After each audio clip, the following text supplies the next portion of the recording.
Hello बच्चों, let's read this question. The question says, in the figure, the inner shaded region A represents a sphere of radius RA is equal to 1, within which the electrostatic charge density varies with the radial distance r from the center as rho A is equal to kr, where k is positive.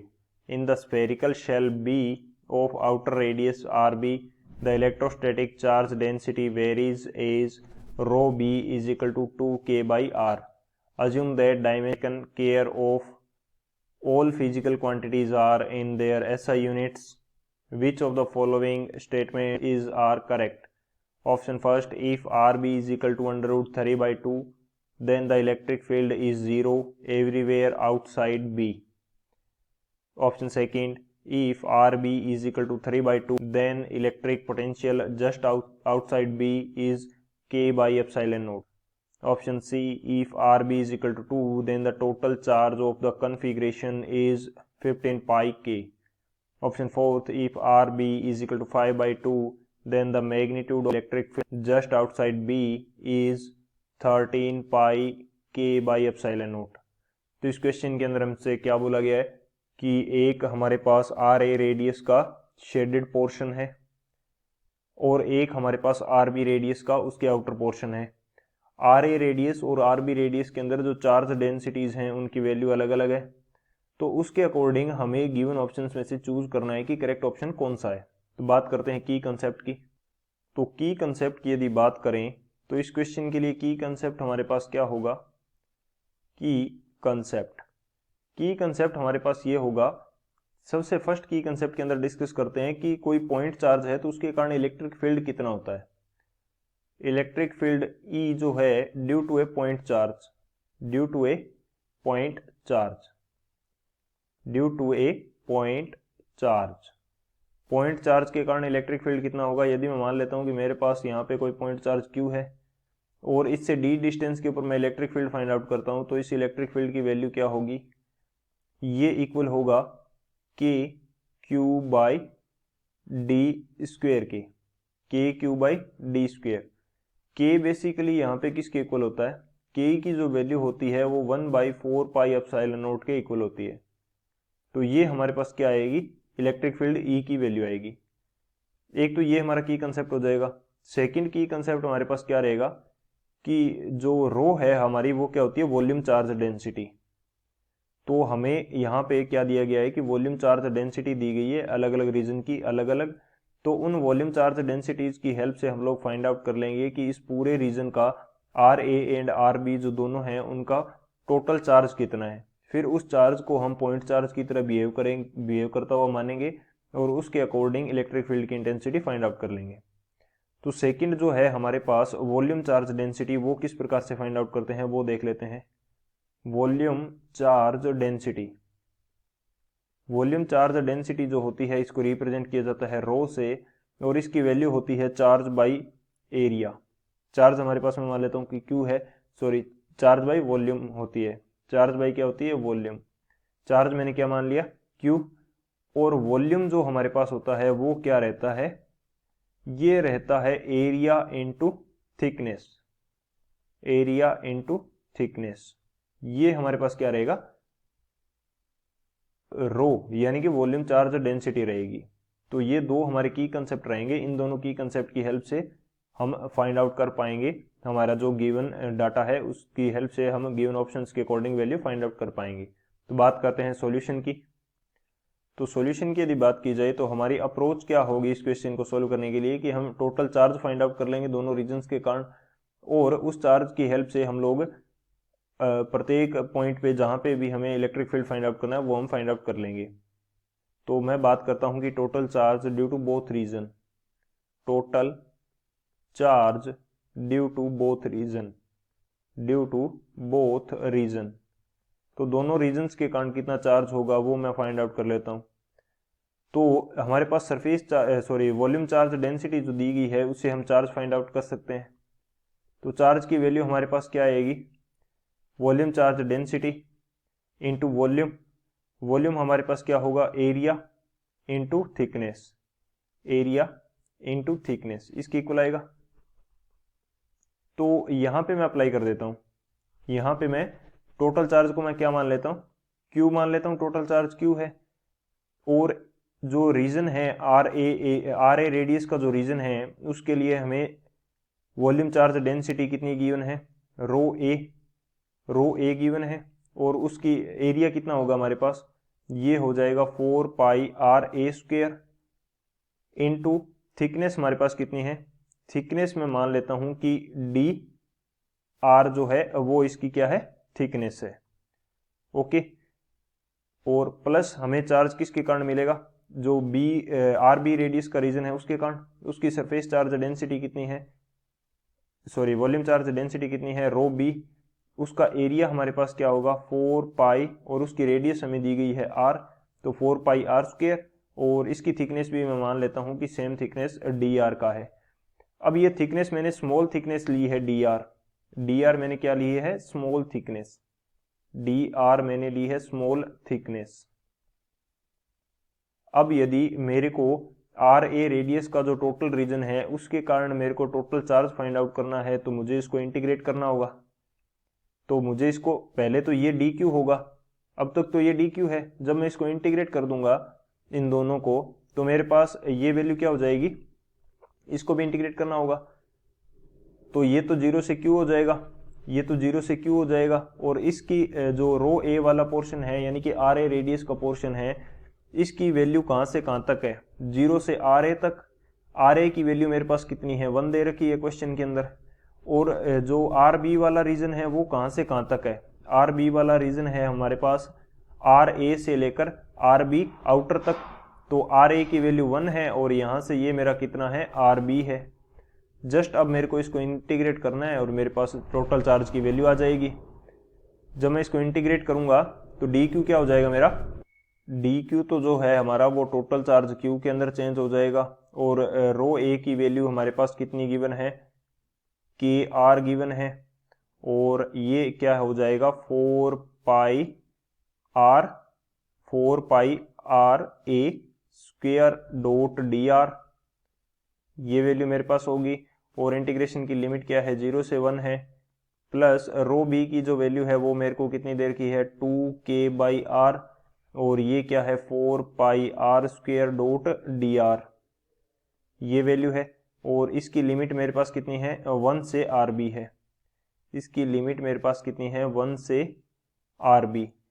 तो जब इसको integrate करेंगे हम लोग तो integrate करने पे हमारे पास क्या वैल्यू आएगी, इंटीग्रेट जैसे ही मैं इसको इंटीग्रेट करूंगा तो यहाँ पे मेरे पास क्या आ जाएगा, के तो हमारा कांस्टेंट है आर, और यहाँ पे आर ए स्क्वेयर।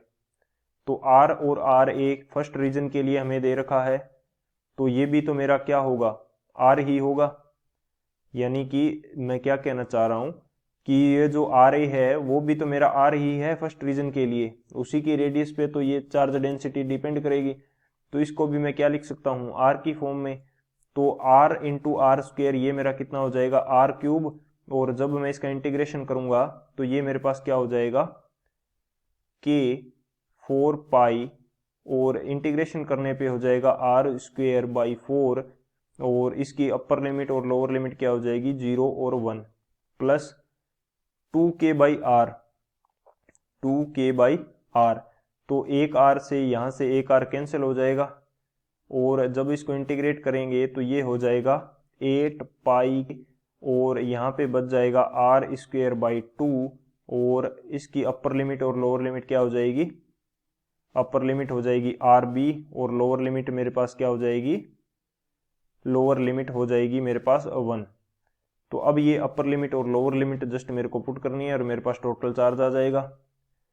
तो यहाँ मैं अपर लिमिट 1 पुट करूंगा तो ये तो मेरा आ जाएगा के पाई, ये तो मेरा कितना आ जाएगा, 4 से 4 कैंसिल हो जाएगा। अपर लिमिट आर की जगह 1 पुट करूंगा तो ये आ जाएगा के पाई। और आगे वाले में जब मैं आर की जगह आर बी पुट करूंगा तो ये मेरा कितना आ जाएगा, ये मेरे पास आ जाएगा 4 पाई के आर बी स्क्वेयर, 4 पाई के, ये तो मैं यहां से बाहर ही निकाल लेता हूं 4 पाई के, तो प्लस 4 पाई के, ये तो मैं बाहर निकाल लेता हूं, यहां मेरे पास बच जाएगा 4 पाई के, ये तो मैं बाहर निकाल लेता हूं, प्लस 4 पाई के, ये तो मैं बाहर निकाल लेता हूं, यहां मेरे पास बच जाएगा 4 पाई के, ये तो मैं बाहर निकाल लेता हूं, यहां मेरे पास बच जाएगा 4 पाई के, ये तो मैं बाहर निकाल लेता हूं, यहां मेरे पास बच जाएगा आर बी स्क्वेयर और लोअर लिमिट क्या है 1 है। तो ये वैल्यू मेरे पास टोटल चार्ज की आएगी। अगर वैल्यूज पुट करनी है आंसर निकल जाएगा। तो फर्स्ट ऑप्शन हमें क्या दिया है, अब ऑप्शन के अकॉर्डिंग हम लोग चेक कर लेते हैं। यहाँ पे हमें दिया है कि जब आर बी की वैल्यू √3/2 है तो एवरीवेयर फील्ड क्या होगा, 0 होगा। तो आर बी की वैल्यू हमें कितनी दे रखी है, ऑप्शन फर्स्ट के अकॉर्डिंग आर बी की जो वैल्यू है वो हमें दे रखी है √3/2। तो √3/2 के लिए टोटल चार्ज कितना होगा, ये मेरे पास हो जाएगा k पाई प्लस 4 पाई के। आर बी का स्क्वायर क्या हो जाएगा 3/2, 3/2 माइनस 1 क्या हो जाएगा 1/2, और यहाँ पे क्या आ जाएगा बाई में 2 आ जाएगा। तो ये वैल्यू मेरे पास कितनी बच जाएगी 3k पाई। टोटल चार्ज कितना हो जाएगा 3k पाई। और किसी चार्ज पॉइंट चार्ज के कारण अब हम मानेंगे कि ये चार्ज जो है ये पॉइंट चार्ज की तरह बिहेव कर रहा है, और आर बी डिस्टेंस पे हमें फाइंड आउट करना है। आर बी डिस्टेंस पे फाइंड आउट करना है तो मैं ये देख लेता हूँ, ये मेरे पास कितना आता है 1/4 pi epsilon not into Q by distance का स्क्वायर। डिस्टेंस क्या है आर बी का स्क्वायर क्या होगा 3/2, तो 3/2 ऊपर चला जाएगा। तो ये कितना आ जाएगा k/2 एप्सिलॉन नॉट, ये कितना आ जाएगा k/2 एप्सिलॉन नॉट, क्योंकि जो हम वैल्यू पुट करेंगे किसकी 3k पाई, q की वैल्यू जो है 3k पाई वो पुट करेंगे तो ये कितना आ जाएगा k/2 एप्सिलॉन नॉट। तो 0 तो नहीं आ रहा, तो फर्स्ट ऑप्शन तो हमारा इनकरेक्ट हो गया। बी ऑप्शन हमें क्या दे रखा है, बी ऑप्शन हमें दे रखा है कि जब आर बी की वैल्यू 3/2 है तो जो इलेक्ट्रिक पोटेंशियल है आउटसाइड बी वो क्या रहता है k/एप्सिलॉन नॉट रहता है। तो ये भी देख लेते हैं। बी के अंदर हमें दे रखा है कि जब आर बी की वैल्यू क्या है 3/2 है, जब 3/2 है तो टोटल चार्ज कितना होगा, टोटल चार्ज होगा k पाई प्लस 4 पाई के आर बी की स्क्वायर। आर बी की स्क्वायर क्या हो जाएगी इस बार 9/4 माइनस 1। तो जैसे ही इसको सॉल्व करेंगे तो ये हमारे पास आ जाएगी, कितनी आ जाएगी 5 पाई के। तो टोटल चार्ज कितना हो जाएगा हमारे पास 6 पाई के, ये हमारे पास टोटल चार्ज आ जाएगा। और चार्ज के कारण पोटेंशियल क्या होता है, पॉइंट चार्ज है तो उसके कारण पोटेंशियल क्या होगा 1/4 pi epsilon not into Q by distance. जिस डिस्टेंस पे हमें फाइंड आउट करना है वो डिस्टेंस हमारे पास क्या है आर बी है। आर बी की वैल्यू क्या है 3/2। अब जस्ट हमें क्यू की वैल्यू पुट करनी है। क्यू की वैल्यू क्या है 1/4 पाई एप्सिलॉन नॉट, क्यू की वैल्यू है हमारे पास 6 पाई के डिवाइडेड बाई 3 और ये 2। तो ये हमारा कितना आ जाएगा k/एप्सिलॉन नॉट आ जाएगा। तो ये हमारा करेक्ट है, सेकंड ऑप्शन हमारा क्या है करेक्ट है। अब बात करते हैं थर्ड ऑप्शन की। थर्ड ऑप्शन में हमें क्वेश्चन के अंदर क्या दे रखा है कि जब आर बी की वैल्यू 2 के इक्वल है तो टोटल चार्ज जो होगा कन्फिग्रेशन का वो क्या होगा 15 पाई के। ये हमें क्वेश्चन के अंदर बोल रखा है। सी हमें क्या दे रखा है कि जब आर बी की वैल्यू क्या है 2 है तो टोटल चार्ज हमें फाइंड आउट करना है। टोटल चार्ज की वैल्यू क्या है k पाई प्लस 4 पाई के। आर बी की वैल्यू क्या है 2, तो आर बी का स्क्वायर क्या हो जाएगा 4 माइनस 1।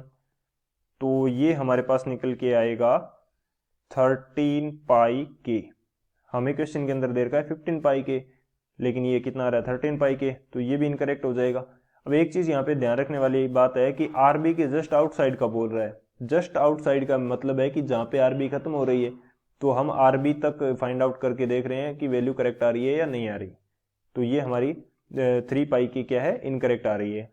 फोर्थ ऑप्शन जो है वो हमें क्या दे रखा है क्वेश्चन के अंदर, ये दे रखा है कि यदि आर बी की वैल्यू 5/2 है तो जो मैग्नीट्यूड होगा इलेक्ट्रिक फील्ड का जस्ट आउटसाइड बी वो क्या होगा 13 पाई k/एप्सिलॉन नॉट। इलेक्ट्रिक फील्ड की जो वैल्यू है वो तो देख लेते हैं हम। जब आर बी की वैल्यू हमारे पास क्या है 5/2, तो हमारे पास आर बी की वैल्यू क्या है फोर्थ ऑप्शन के लिए, फोर्थ ऑप्शन के लिए आर बी की वैल्यू हमारे पास है 5/2।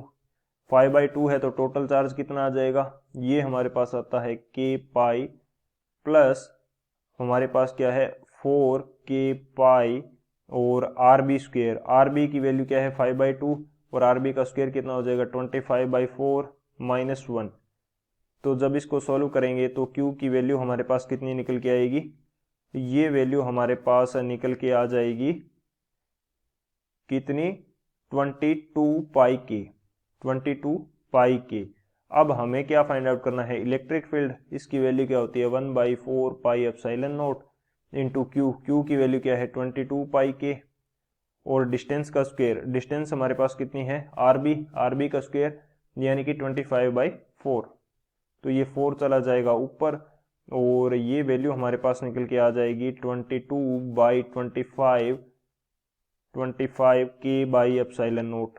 तो ये भी हमारा मैच नहीं कर रहा, क्वेश्चन में हमें क्या दे रखा है 13 पाई के बाई एप्सिलॉन नॉट, तो ये भी हमारा क्या है इनकरेक्ट है।